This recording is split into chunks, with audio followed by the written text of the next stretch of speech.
Assalamualaikum warahmatullahi wabarakatuh. Kepada Bapak Menteri Agama yang terhormat, perkenalkan nama saya Aziza atau biasa dipanggil Zizi.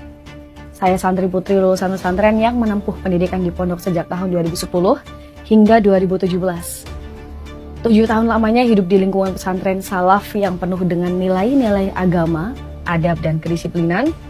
Saya ingin menyampaikan suara dari hati saya bukan untuk menyerang, tapi untuk menyentuh nurani kita bersama.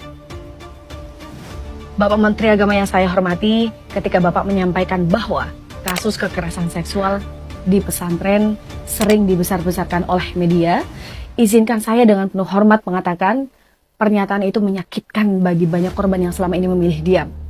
Saya bersyukur selama 7 tahun saya di pesantren, saya tidak pernah mengalami pelecehan. Lingkungan tempat saya belajar penuh kasih, aman, dan mendidik. Tapi apakah pengalaman saya bisa dijadikan ukuran untuk seluruh pesantren di Indonesia? Tentu tidak, Bapak.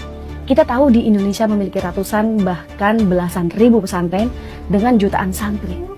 Dan tidak semua pondok memiliki sistem pengawasan, perlindungan, dan pelaporan yang kuat.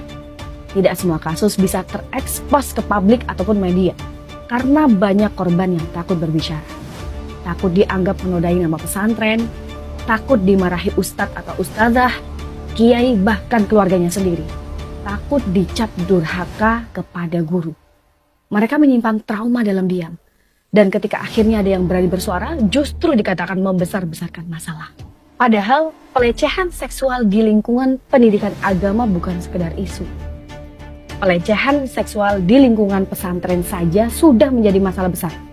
Ia adalah pengkhianatan terhadap nilai-nilai suci yang seharusnya dijaga oleh pesantren.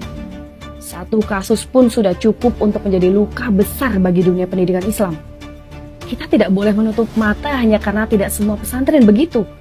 Kita harus berani mengakui dan memperbaiki, bukan menyangkal dan mengecilkan.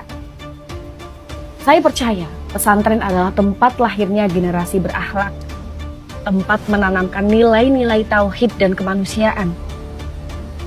Dan justru karena cinta saya kepada pesantren, saya ingin kebenaran dan perlindungan santri menjadi prioritas utama negara ini. Bapak Menteri yang terhormat, suara ini bukan amarah.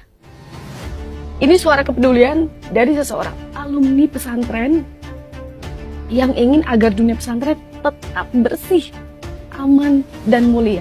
Mari kita jaga pesantren dengan keberanian untuk melihat luka, bukan menutupinya. Karena agama mengajarkan kita untuk menegakkan keadilan, bukan menyembunyikan kebenaran. Wassalamualaikum warahmatullahi wabarakatuh.